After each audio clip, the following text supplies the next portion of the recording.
दर्द का रिश्ता होता है।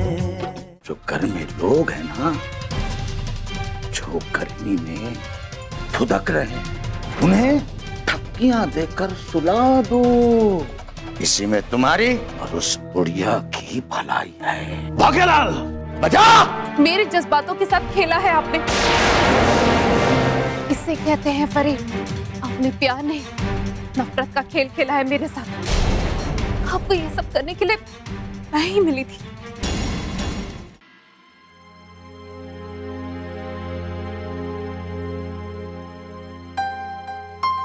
सबके लिए नाश्ता बना कर आ गई हूँ और अपने लिए नाश्ता लेकर ही नहीं आई। हाँ चलो नाश्ता कर लो। माँ जी भूख नहीं है।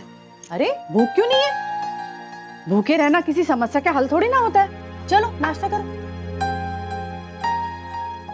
सुरभि, अगर तुम्हें नाश्ता करना नहीं था बेटा तो बनाया क्यों तुमने? जी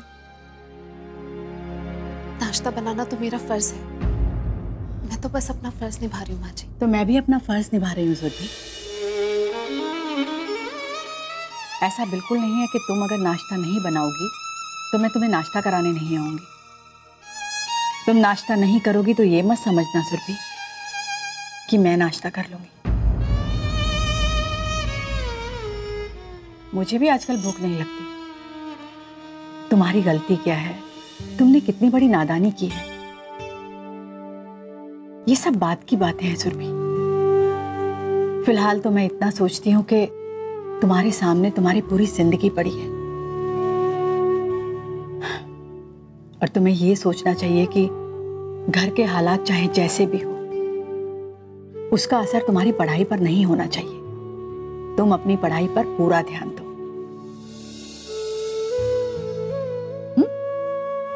मैं ड्राइवर को बोलती हूँ, वो तुम्हें कॉलेज छोड़कर आएगा। आप रोजाना उसी के साथ जाना और नाश्ता कर लो। नहीं तुम बैठो, मेरे सामने स्टार्ट करो। चलो चलो चलो बैठो, जल्दी से पूरा करो, तैयार हो, जल्दी से कॉलेज जाओ। ओके।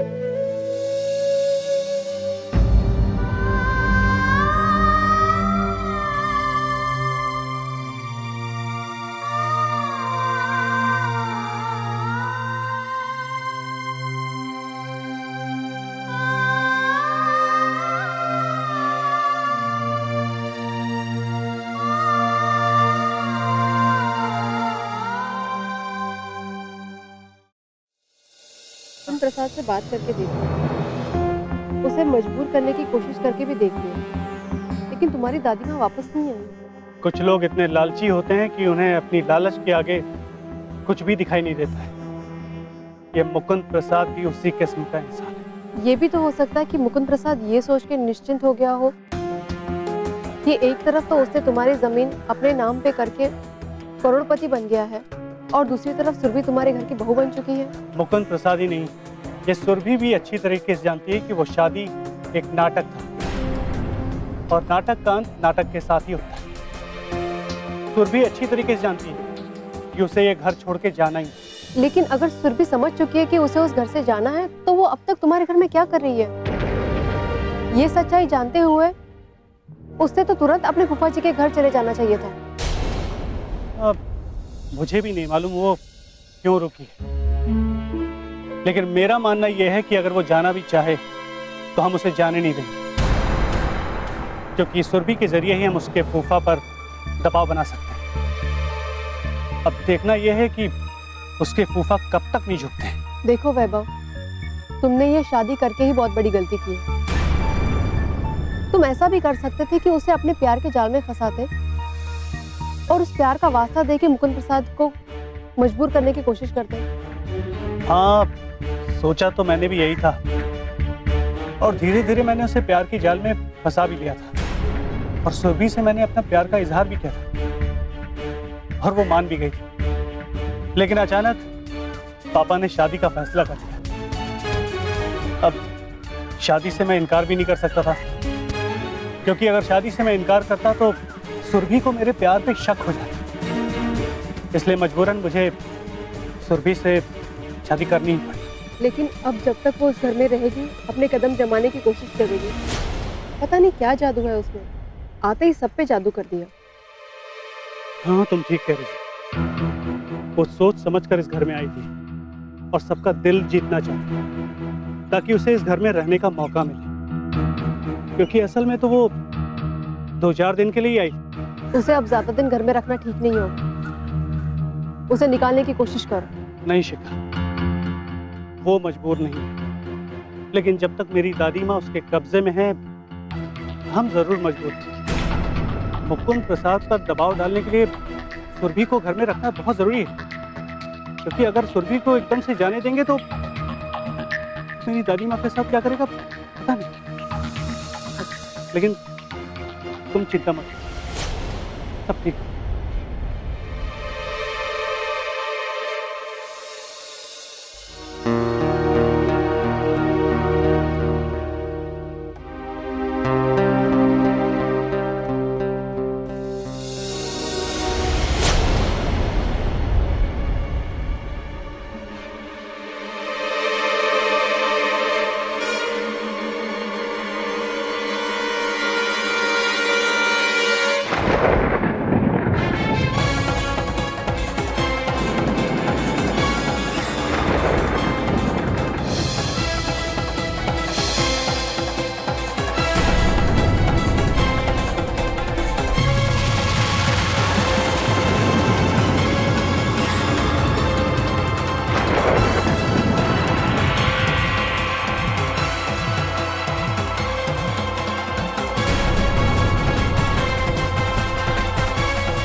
पापा, माँ का अपनी जगह फिक्र करना बिल्कुल सही है, और फिर गलती तो हम लोगों से हुई।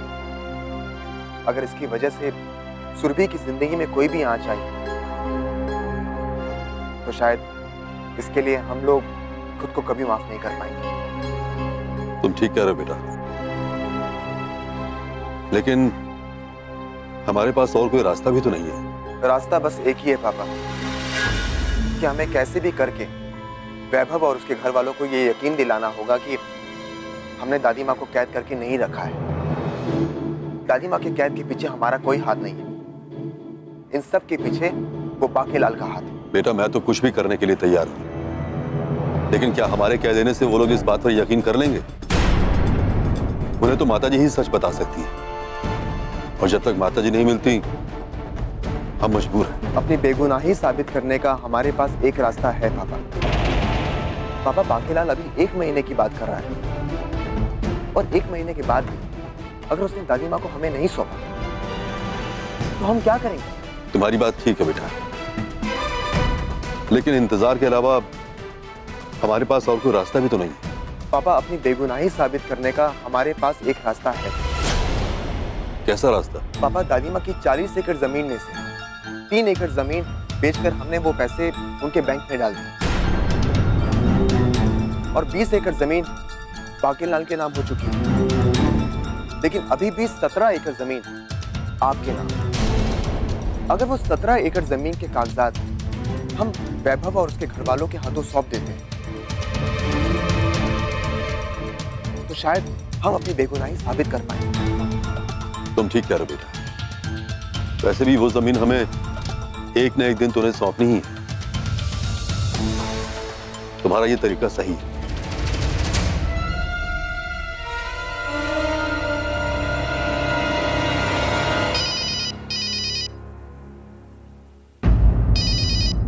बाकेलाल का फोन। हेलो। नमस्कार, प्रणाम, आदाब, सत श्री अकाल मुकुंद प्रसाद भाई। जले पर नमक छिड़क रहे हो तुम, मुझे मुकुंद भाई मत कहो।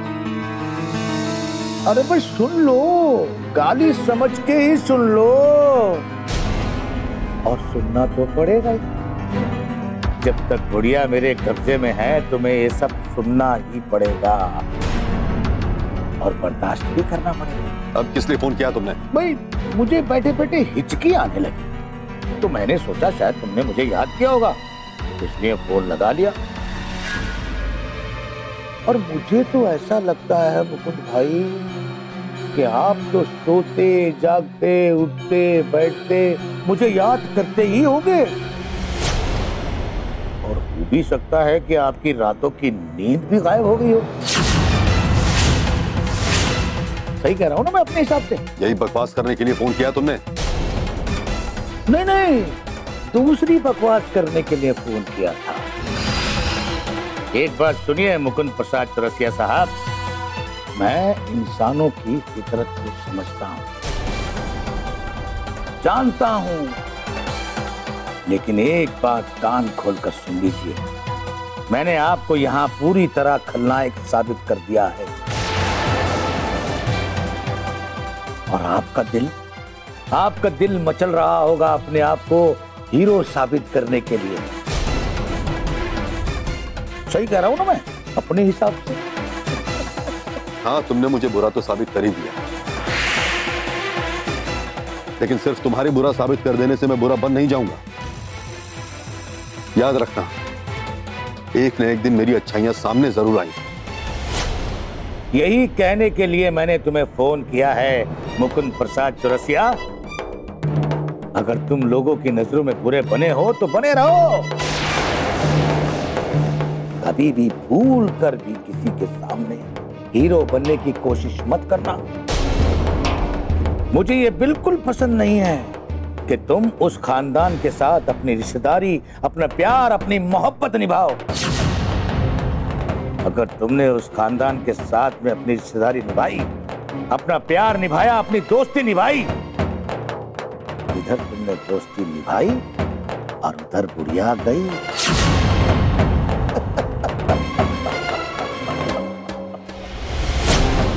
चौरसिया साहब, अपने दिल को जरा काबू में रखिए। ऐसा प्यार भी किस काम का जो किसी की जान का दुश्मन बन जाए। बस यही कहने के लिए फोन किया था कि मैं आपकी पल पल की खबर रखता हूं। उड़ोगे तुम और पर जलेंगे उस बुढ़िया के।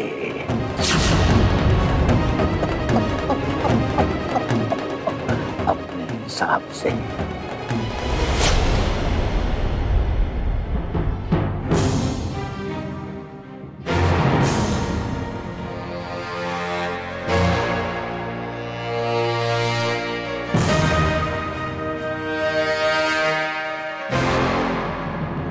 पापा क्या कह रहा था बाकीलाल?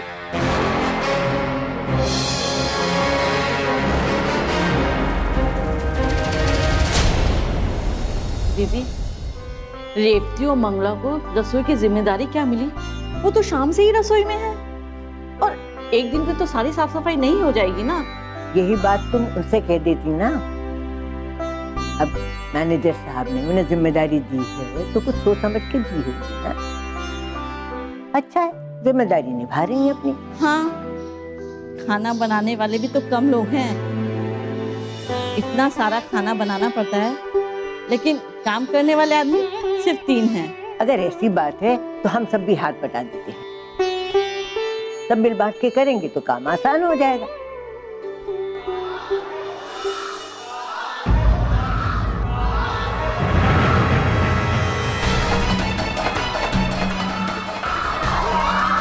अरे दीदी, आप बैठो, मैं देखती हूँ।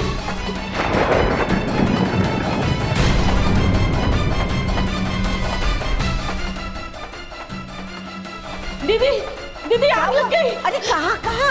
आश्रम में? हाँ दीदी, आश्रम के रसोई में आग लग गई। रसोई घर में? और मंगला और रेवती वो कहाँ है? हाँ दीदी, वो लोग भी तो वही थी ना। है? चलिए देखते हैं।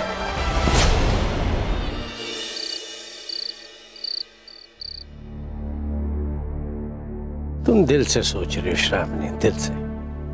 तुम्हें सुरभि अब भी मासूम और बेगुनाह नजर आती है। जहां रिश्तों का सवाल हो वहां दिमाग से नहीं दिल से ही सोचना चाहिए, तभी रिश्तों में अपनापन रह पाता है। रिश्ते दिमाग से नहीं दिल से जोड़े जाते हैं। नहीं श्रावणी, वो यहाँ रिश्ता जोड़ने नहीं आई, उसे हमने मासूम और बेसहारा समझकर प्यार दिया। नहीं, नहीं, आप सुरभि के साथ ऐसा कोई जुल्म नहीं कर सकते, नहीं कर सकते। अब तो ऐसा ही होगा। दर्द का रिश्ता होता है। नहीं श्रावणी, वो यहाँ रिश्ता जोड़ने नहीं आई। उसे हमने मासूम और बेसहारा समझकर प्यार दिया, लेकिन इस लड़की की सच्चाई ये है कि यह मुकुंद प्रसाद का मोहरा है। उसने साजिश करके यहाँ भेजा। आप जो कुछ भी कहिए, मेरा दिल नहीं मानता। श्रावणी, क्या तुम नहीं चाहती कि हमारी माँ मुकुंद प्रसाद के कब्जे से निकलकर यहाँ पर आ जाए? आजकल इस घर में हर आदमी यही सपना लेकर सोता है और जागता है। देखो श्रावणी, इस लड़की को हमें मोहरा बनाना होगा, तभी हम मुकुंद प्रसाद को मजबूर कर पाएंगे। तो ठीक है, ये लड़की तो इसी घर में रहती है। आप मुकुंद प्रसाद को मजबूर करिए कि वो माँ जी को वापस कर दे। हेलो, अरे भाई मैंने आधे घंटे पहले एम्बुलेंस के लिए बोला था। अब आप कब भेजने वाले हैं एम्बुलेंस? यहाँ 5 लोग बुरी तरह से जल गए हैं, जल्दी भेजिए एम्बुलेंस को। ये सब आपकी लापरवाही के कारण हुआ। देखो माता जी, आप ऐसा नहीं कह सकते। ये कैसे हुआ, क्या हुआ, किसकी गलती है, हमें कुछ नहीं पता अभी। रेवती और मंगला का है। वो दोनों अंदर ही फंसे हैं। मैंने फायर ब्रिगेड को फोन कर दिया था, वो लोग आ चुके हैं। रसोई घर में काम करने वाले 2 लोग अंदर फंसे थे, उन्हें बाहर निकाल दिया है। अभी जो 3 लोग अंदर फंसे हैं, उसमें रेवती जी और मंगला जी भी है। हाँ, उनके घर वालों को भी खबर करनी होगी। मैं फोन करता हूँ।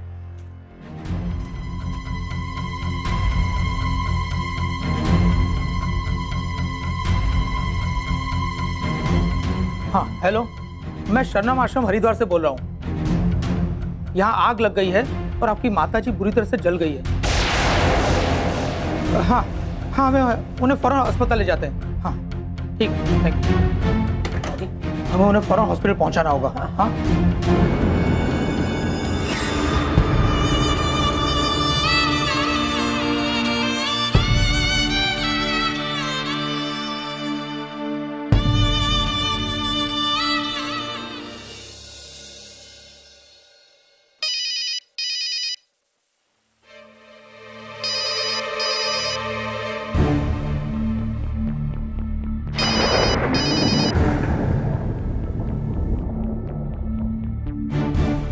मुकुंद प्रसाद चौरसिया, मैं अमरनाथ बोल रहा हूँ। जी। सुरभि के बारे में तो तुम्हें पता लग ही चुका होगा। अच्छा खेल खेला तुमने हमारे साथ, लेकिन क्या है मुकुंद प्रसाद चौरसिया कि ये खेल अब उल्टा हो गया है। अब तुम्हें हमारी माँ को वापस करना ही होगा। देखिए, आप मेरी बात समझने की कोशिश कीजिए। क्या बात है मुकुंद प्रसाद चौरसिया, बड़ी नरमी से पेश आ रहे हो आप। आपकी अकड़ कहाँ गई? माँ को लेकर तो बहुत धमकी दी थी आपने। मुकुंद प्रसाद चौरसिया, एक बात समझ लो, अगर हमारी माँ तुम्हारे कब्जे में है तो ये समझो कि तुम्हारी सुरभि हमारे कब्जे में है, और वो तबाही के कगार पर खड़ी है। अगर हमने उसे घर से निकाल दिया ना, तो वो कहीं की नहीं रहेगी। नहीं, आप ऐसा नहीं कर सकते। आप सुरभि के साथ ऐसा नहीं कर सकते। क्यों नहीं कर सकता? बिल्कुल कर सकता हूं मैं। देखो मुकुंद प्रसाद चौरसिया, जिस तरह हम अपनी माँ के लिए तड़पे हैं ना, उसी तरह तुम अपनी सुरभि के लिए तड़पोगे। देखिए, आप ऐसा कुछ भी मत कीजिएगा। उसकी जिंदगी और उसकी खुशियां तुम्हारे हाथ में है मुकुंद प्रसाद चौरसिया। रिश्ते की बात तो करने तुम आए नहीं थे, लेकिन सौदे की बात तुमसे जरूर होगी। सौदा? हाँ, सीधी सी बात है। अगर तुम चाहते हो कि सुरभि की जिंदगी बर्बाद ना हो, तो तुम्हें हमारी माँ को वापस लौटाना होगा।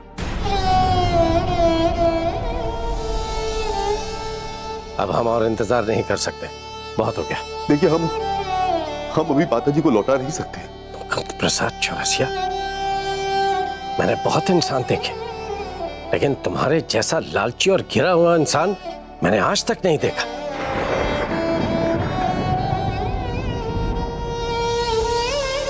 तुम्हारी बेटी सुरभि की जिंदगी ससुराल में बर्बाद हो रही है और तुम टस से मस नहीं होना चाहते? नहीं, आप सुरभि के साथ ऐसा कोई जुल्म नहीं कर सकते, नहीं कर सकते। अब तो ऐसा ही होगा और तुम रोक नहीं पाओगे। एक गुनाह आपने माता जी को हरिद्वार में अकेला छोड़कर किया था, और एक गुनाह आप सुरभि को तंग करके उसे दुखी करके करेंगे। एक गुनाह का प्रायश्चित तो आप कर नहीं सके, अब ये दूसरा गुनाह तो मत कीजिए जिसका प्रायश्चित करना भी आपके लिए मुश्किल हो जाए। तुम मुझे धमकी दे रहे हो या समझा रहे हो? प्रार्थना कर रहा हूं कि गुनाह पे गुनाह मत कीजिए, वरना ये गुनाह आपको जीने नहीं देंगे। ना तो प्रार्थना करने की जरूरत है और ना ही समझाने की। फैसला बस तुम्हें करना है। माता जी, ये आग की चर्चा पूरे शहर में फैल चुकी है। अब तो इसकी छानबीन भी होगी और चर्चा भी होगी। होनी चाहिए। दर्द का रिश्ता होता है। ना तो प्रार्थना करने की जरूरत है और ना ही समझाने की। फैसला बस तुम्हें करना है। हमें हमारी माँ चाहिए। सोच लेना मुकुंद प्रसाद चौरसिया। अमरनाथ जी,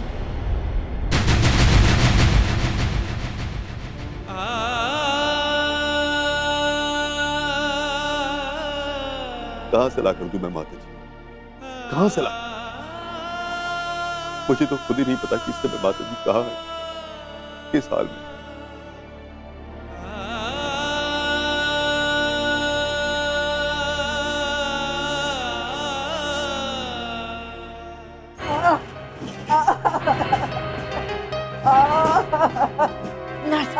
डॉक्टर साहब, हाँ बुलाती हूँ। क्या हुआ है? वहाँ आग लग गई थी, बहुत बुरी तरह जल गई। ओह, ये बहुत जल चुकी है। मैं डॉक्टर को इन्फॉर्म करती हूँ, आप चिंता मत करिए।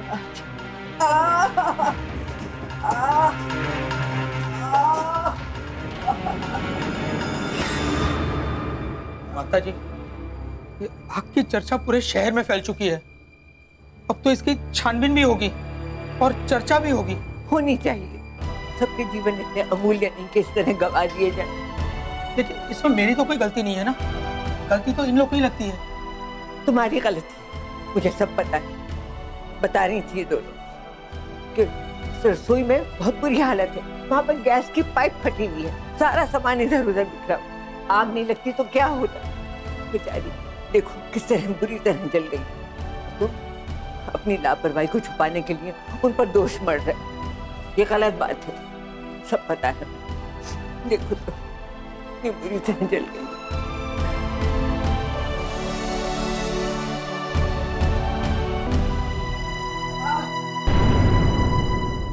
अगर मैं सच्ची हूँ तो दादी माँ जल्द से जल्द घर वापस आ जाएंगी।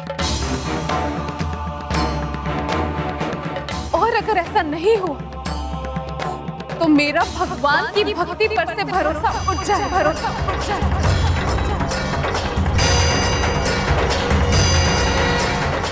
मैं सुरभि की वो हालत करूंगा कि वो खुद दादी माँ को लेकर यहाँ आ जाएगा।